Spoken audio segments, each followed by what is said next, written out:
Oi, gente! Hoje nós teremos a quarta e última videoaula de estudo sobre a independência da América. Então, para não perder muito tempo, vamos ver esse mapinha aqui que a gente já viu em outras aulas passadas, né? Como era dividido o início da colonização espanhola, as capitanias e os vice-reinos aqui, né? E como vocês podem ver, é um dos mapas que aparecem no início das nossas aulas. Observe como ficaram denominados após as suas independências nas mesmas regiões e os anos das independências, que é esse segundo mapinha aqui.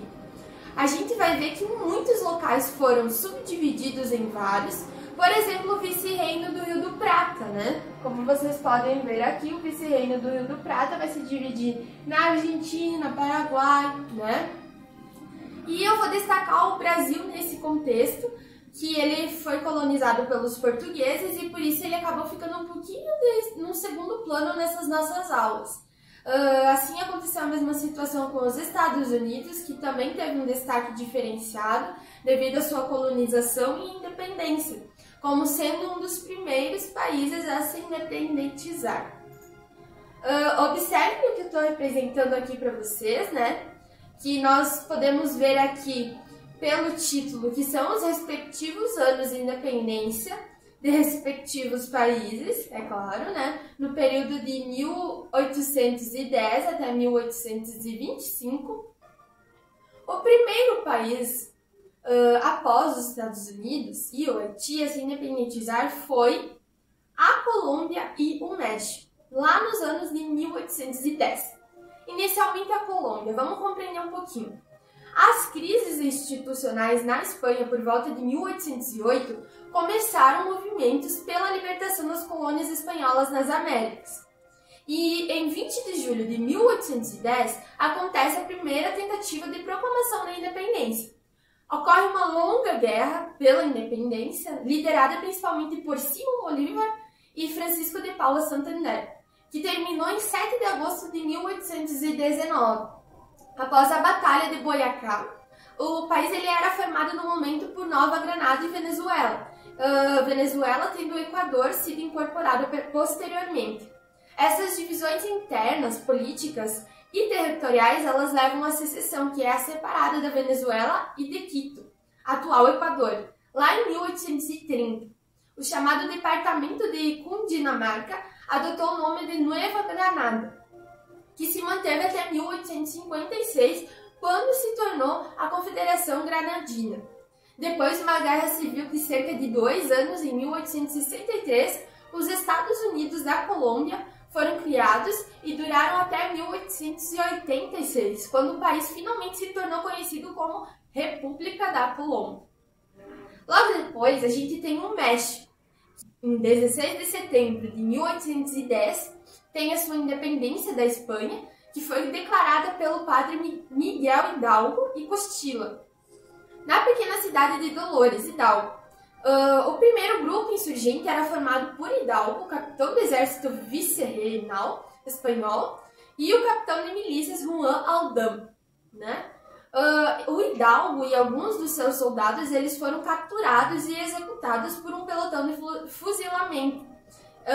E em 31 de julho de 1811, após a morte dele, a liderança ela foi assumida pelo padre José Maria Morelos, que ocupou as principais cidades do sul. E em 1813 ele foi convocado para o Congresso de Chilpancingo. E em 6 de novembro foi assinada a ata solene de declaração da independência da América Setentrional. O Morelos ele acaba sendo capturado e executado em 1815, e nos anos seguintes a revolta ela esteve mais perto de um colapso. Mas em 1820, o vice-rei Juan Ruiz de Apodaca ele envia um exército sob o comando do general crioulo Agustín de Iturbide contra as tropas de Vicente Guerreiro. E, em vez disso, Iturbide ele aproxima-se de Guerreiro para juntar forças. E em 1821, os representantes da coroa espanhola e de Iturbide eles assinam o Tratado de Córdoba, que reconheceu a independência finalmente do México nos termos do Plano de Iguala. Aqui a gente tem o nosso mapinha, né? Que a gente pode localizar a Colômbia e o México também. O México que está mais ali assim, ó, pega a capitania. Logo depois, nós temos, em 1811, o Paraguai, que se declara sua independência da Espanha sem luta nem guerra.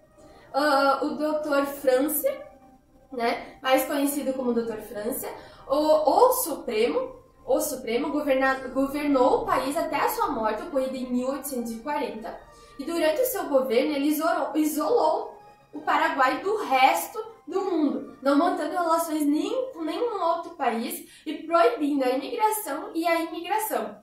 Ele reprimiu a oposição, né, ao regime e utilizou a política isolacionista como um meio de deter as ambições expansionistas do Brasil e da Argentina e a penetração estrangeira, né, a fim de evitar a necessidade de comércio exterior. Esse ditador ele estimulou a autossuficiência agrícola mediante a introdução de novas culturas e desenvolveu as manufaturas. Essa política isolacionista, ela contribuiu para preservar o caráter homogêneo do povo paraguaio e o seu espírito de independência. Logo, nós temos a Venezuela. Com as crises institucionais na Espanha, por volta de 1808, se começam movimentos pela libertação das colônias espanholas. E em 19 de abril de 1810, se inicia o movimento pela independência lá em Caracas. Ocorre uma longa guerra pela independência na Nova Granada, liderada principalmente por Simão Bolívar e Francisco de Paula Santander, que termina em 7 de agosto de 1819, após a Batalha de Boyacá. Nesse ano, o Congresso de Angostura fundou a República da Gran Colômbia, né? E em 1806 ocorre a primeira insurreição de independentista da Venezuela, encabeçada pelo general Francisco de Miranda. A independência ela acaba sendo proclamada em 5 de julho de 1811, mas o Miranda ele acaba sendo preso e foram necessários 10 anos de luta contra as forças espanholas até a decisiva Batalha de Carabobo. Essa assinatura da independência da Venezuela, de Martin Tovar e Tovar, a Venezuela integrou então a República da Grã-Bretanha junto com a Nova Granada, o Equador e Panamá. E após a morte do Simão Bolívar, o grande herói da independência, a Venezuela acaba se retirando da Grande Colômbia. Então aqui a gente tem as duas histórias, né, da Venezuela e do Paraguai, né? Como vocês podem localizar aqui, Venezuela e Paraguai, aqui, né, e lá. Seguindo, nós temos a Argentina, que teve como estado sucessor o vice-rei do Rio do Prata, né? Com a Revolução de Maio de 1810, se substituiu o vice-rei Baltazar pela primeira junta, um novo governo em Buenos Aires, que era composto por habitantes locais. Nos primeiros confrontos da Guerra de Independência, essa junta ela acabou esmagou uma contra-revolução em Córdoba, mas ela não conseguiu superar as da banda oriental no Alto Peru e do Uruguai. Com os revolucionários, se dividiram em dois grupos, os centralistas e os federalistas. Essa medida acabou definindo as primeiras décadas de independência da Argentina. Com a Assembleia do ano de 1813, ela acabou nomeando o Gervásio Antônio de Posadas como o primeiro diretor supremo das Províncias Unidas do Rio do Prata. E lá em 1816, o Congresso de Tucumã formalizou a Declaração da Independência. Em 1826, Buenos Aires promulgou outra Constituição centralista com Bernardino Rivadavia sendo nomeado como o primeiro presidente do país. Então vamos ver agora um mapa que mostra o antigo local da Argentina, que fazia parte do Rio do Prata. Aqui nós temos em 1818 o Chile, né, com seu movimento de independência, entre os anos de 1817 e 1818, liderado por Bernardo O'Higgins, libertou o país da dominação histórica da Espanha, né? Porém, ele colocou um novo país na órbita do imperialismo britânico, uma vez que a partir da década de 1820, as oligarquias conservadoras elas acabam assumindo o controle político do país, apoiados pela Igreja Católica, preservando, portanto, os privilégios da elite crioula. Nesse sentido, a vida econômica do país continuou a se basear no latifúndio agrário e pecuarista na região sul e na exploração mineral na região norte. A proclamação da República do Chile ocorreu somente no dia 18 de setembro de 1818. Aqui a gente pode ver o Chile, que era a capitania geral do Chile, né? Aqui nós temos 5 países muito importantes também, que lá em 1821 conseguiram se independentizar. Primeiramente a Guatemala, né? Que também fazia parte da República Federal Centro-Americana, né? A sua independência em relação ao domínio espanhol se deu em 1821 e, como a gente já viu, em relação à Costa Rica, a Guatemala passou a fazer parte da República Federal Centro-Americana, né?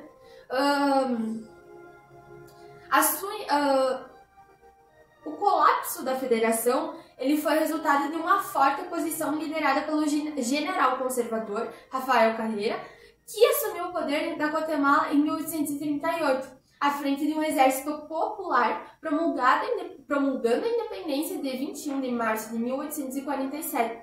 Já no ano de 1871, teve início uma revolução que iniciou um período liberal no país, que acabou marcando a política de desenvolvimento econômico do presidente Justo Rufino Barrios.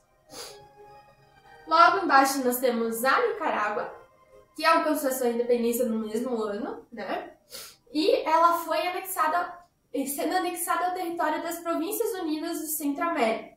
Porém, conflitos entre liberais e conservadores acabaram desestruturando a sua unidade, né, territorial, e em 1854 eclodiu uma guerra civil na Nicarágua entre o Partido Conservador e o Partido Democrático, que buscou apoio do militar e aventureiro norte-americano William Waker para a tomada de poder. Esse Waker, ele dominou politicamente a Nicarágua entre 1856 e 1857, com a intenção de estabelecer uma colônia de domínio pessoal.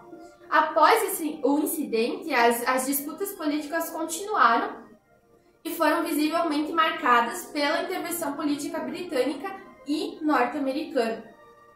Já Honduras, né, Carrera acabou restabelecendo os privilégios da igreja e se opôs às tentativas de reconstruir a Federação Centro-Americana. Em 1859, firmou com o Reino Unido um tratado que definiu os limites com as Honduras britânicas, que é a atual Belize. Os seus sucessores na presidência tornaram-se cada vez mais despóticos. E em 1871 teve início uma revolução que derrubou o governo e iniciou um período liberal que se manteve com breves interrupções até 1944. O governo de Justo Rufino Barrios, a partir de 1873, ele foi marcado por uma política anticlerical e de desenvolvimento econômico, baseada no investimento de grandes propriedades produtoras de café. Essa política social, ela acaba sendo prejudicial aos índios, que ficam subordinados a um regime de trabalho quase servil, né? Arduoso defensor da União Centro-Americana, o Rufino ele tenta obtê-la à força e invadiu El Salvador. Ele morreu na Batalha de Chalchuapa, em 1885. Seguiram-se governos autoritários e instabilidade política até 1931. Por intermédio da United Fruit Company, instalada no país em 1901, os Estados Unidos eles exercem aí forte influência que se manifesta principalmente nas presidências de Cabrera e Ubico. Abaixo nós temos o Peru, né? Com o início do século XIX, enquanto a maioria da América do Sul era assolada por guerras de independência, o Peru continuou a ser um reduto monarquista. Como a elite hesitou entre a emancipação e a lealdade para com a monarquia espanhola, a independência foi obtida apenas após as campanhas militares de José de São Martin e Simão Bolívar. Durante os primeiros anos da República, lutas endêmicas pelo poder entre os líderes militares acabaram causando uma instabilidade política muito grande. A identidade nacional foi forjada durante esse período com projetos bolivarianos que afundaram, como a Confederação da América Latina e uma união com a Bolívia que se mostrou muito efêmera. Abaixo nós temos a Costa Rica, né, isolada da vida latino-americana e do tempo da coroa espanhola, Costa Rica ela não foi sequer entregue a uma guerra de independência, né? Foi declarada independente em 15 de setembro de 1821, juntamente com a declaração da independência do Reino de Guatemala. Ela foi imediatamente anexada ao Império Mexicano de Iturbide em 1822 e se juntou à República Federal da América Central em 1824. Foi em 1838 que o governo de Braulio Carrillo declarou a Costa Rica soberana e independente, com a sua capital São José. E é nesse momento que a produção de café decolou na Costa Rica, gerando um papel econômico significativo socialmente. Aqui a gente pode localizar todos esses países que foram mencionados, né? São 5. Costa Rica, Nicarágua, Guatemala, El Salvador. Por fim, nós temos ainda o Equador, né? Que com a emancipação do Equador do domínio espanhol ocorre em 1809 e 1822, dirigida pelo general Sucre, com o apoio do Simão Bolívar. Após essa data, o território fez parte da Gran Colômbia, dirigida por Bolívar, né? Se tornando uma república independente apenas em 1830. Entretanto, esse local foi palco de instabilidade política e econômica até 1860, quando o conservador Gabriel Garcia Moreno, com apoio da Igreja Católica, estabilizou a economia e a agricultura do país. Aqui a gente também consegue localizar, né, o Equador. Seguimos então, temos a Bolívia, em 1825, né, com o levantamento popular contra as autoridades da Real Audiência de Charcas, da cidade de Chuquisaca, atualmente conhecida como Sucre, e La Paz, eles foram pontos de partida das guerras de independência. O país ele se declara independente em 6 de agosto de 1825 com o nome de República de Bolívar, que foi alterado para a República de Bolívia. Em 1826, o libertador Simão Bolívar ele outorga ao país a primeira Constituição, que foi aprovada pelo Congresso. O Antônio José de Sucre é um grande marechal de Ayacucho, foi eleito presidente da República da Bolívia, né? E desde o início da sua independência como nação independente, a Bolívia viveu quase um estado crônico de revoluções e guerras civis, e durante os 50 anos seguintes, os intervalos de instabilidade política foram muito breves e pequenos e infrequentes. Logo abaixo nós temos o Uruguai, né? O país iniciou seu processo de revolução em 1811, com o que ficou conhecido como Grito de Ascenso, né? A capital uruguaiana ela foi palco de uma luta armada entre os anos de 1810 e 1814, liderada pelo general José Artigas, que culminou com a anexação do território ao Brasil. Apenas em 1835, esse líder político Juan Antônio Lavalleja, com a ajuda de tropas argentinas, expulsa os brasileiros do Uruguai. Aqui vocês podem encontrar também, né, o Uruguai e Paraguai, Logo nós temos a Cuba, 1902. Que com os primeiros movimentos em favor da independência na ilha, que datam do século XVIII, quando a Espanha exigiu um monopólio na comercialização do tabaco cubano, em razão da valorização desse no mercado internacional, os produtores de tabaco conhecidos como vergueiros, né, eles se revoltam num movimento conhecido como Insurreição dos Vergueiros, né?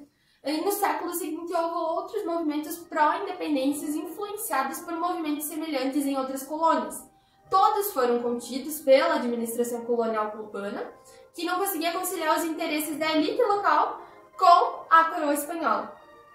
As lutas elas se estendem até as intervenções dos Estados Unidos durante a Guerra da Independência Cubana, em 1898, que foi um fato considerado como um estopim da Guerra Hispânico-Americana, né? Com a derrota na guerra, lá em dezembro de 1898, a Espanha teve de reconhecer a independência da Cuba, né? Além de ceder Porto Rico aos Estados Unidos através da assinatura do Tratado de Paris, né? Que, entretanto, os Estados Unidos passaram a ter uma grande influência sobre o novo país, que foi governado durante 4 anos por uma junta militar que defendia os interesses americanos. No dia 20 de maio de 1902, foi proclamada a República em Cuba. Mas o governo norte-americano, em 1901, tinha convencido a Assembleia Constituinte Cubana a incorporar um apêndice à Constituição da República, a Emenda Platt. O que ela dizia? Que pela qual se concedia aos Estados Unidos o direito de intervir nos assuntos internos da nova república, negando à ilha, bem como a vizinha ilha Porto Rico, a condição jurídica da nação soberana, o que limitava a sua soberania e independência por cerca de 58 anos. Dessa forma, a Cuba ela manteve, mesmo após a independência, estruturas econômicas similares àquela dos tempos coloniais, baseada na exportação de açúcar. A gente consegue localizar a Cuba aqui também, lá em cima. E, para finalizar, devemos lembrar o quê? As guerras napoleônicas, as elites crioulas da América Espanhola, que enfrentaram o poder metropolitano em resistência a José Bonaparte, e vários outros fatores, os conflitos internos entre os crioulos, os chapetones, a parte da população nativa que ocasionou muitas guerras civis, a fragmentação da América. Nesse último momento, eu pergunto a vocês se essas questões levantadas lá na primeira videoaula, a pergunta que eu levantei para vocês, ela foi respondida. Então, nós temos um continente enorme que se divide em Américas, que devido à sua geografia e à sua localização, isso nos faz ter uma América do Norte, uma América Central, uma América do Sul. A gente viu que a América ela não foi o primeiro nome que esse continente recebeu e que muito estudo foi preciso. Além disso, a gente teve muitas outras divisões e outros nomes para a nossa fronteira, como vice-reinos. Ainda podemos ver como o Brasil por muito tempo foi deixado de lado, por ter sido colonizado por portugueses e não espanhóis, como grande parte da América. Eu deixo um agradecimento especial para vocês e uma última dica, que é assistir o filme O Libertador. Muito obrigada por acompanhar essas 4 videoaulas, foi um prazer e até logo!